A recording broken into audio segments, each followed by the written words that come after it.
Hello and welcome back to my channel. Come, let's make this beautiful dress together. First, this material, I'll be laying it into 2, then I fold it into 4.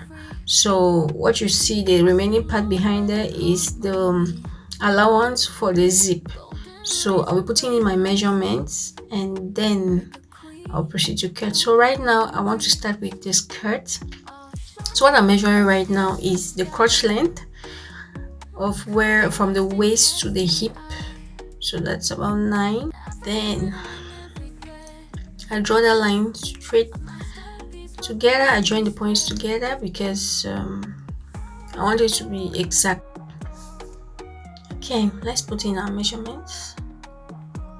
Anyway, what I'm doing is that I'm putting in the bust measurement and I am adding some allowance to it, the sewing allowance. So the length of the skirt, I'm leaving a lot of allowance. So for the fold, it's for the skirt, it's always good when the fold is part of the material is the lining. So that's what I'm cutting. And as usual, I need to make the measurements on both sides so that it will be equal.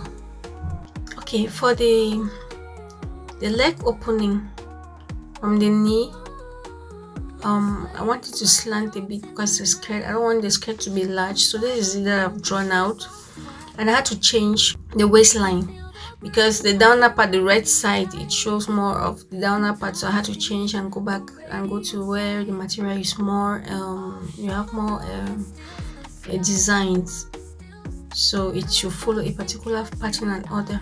That's the tucks that I've drawn. Then the front of the skirt slants a bit. It's not the same like the back of the skirt where the butt is. So the front, I've just gone down by 1 millimeter, and then I fold the base. That base is going to form part of the lining from inside. That extra material that you see at the side, as I said before, is the allowance for the zip. So let's cut out our skirt and see how it looks.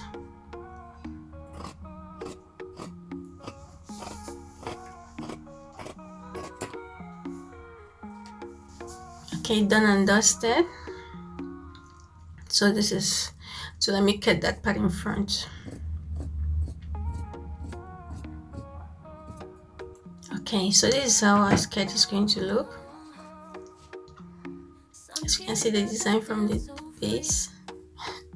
It makes a nice fish skirt, but I'm not going to be using it as a fish skirt. That's going to be part of the lining. Okay, the blouse.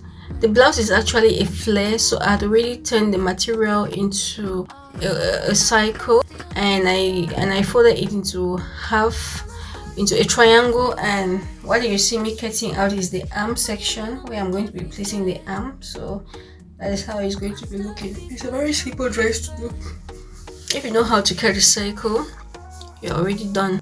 So for the arm, it's going to be a bit of flare, so I'm using that material to show you how to do the cycle. So I'm going to do a small flare for the arm. So this is actually how a cycle is being made. The procedure that you see me turning the material into a right angle triangle. Then I'm going to trace out the path where I'm going to be cutting the triangle. So that is how it's going to look. So let me show you how I've already cut. So this is it. This is a triangle. So the material I was trying to make sure that I can manage the material so that it will fit. So now let's go and sew and you will see how it looks. Ta-da! As you saw from the beginning of the video, this is how the dress looks. So that is the simple method of cutting out this dress. I didn't want to bore you with the sewing. So when you join the parts together, because so far as you've already cut the material, it's easy now to join the parts together. So when you join the parts together, you have something that is like this and you are good to go. Thank you for watching. Bye bye.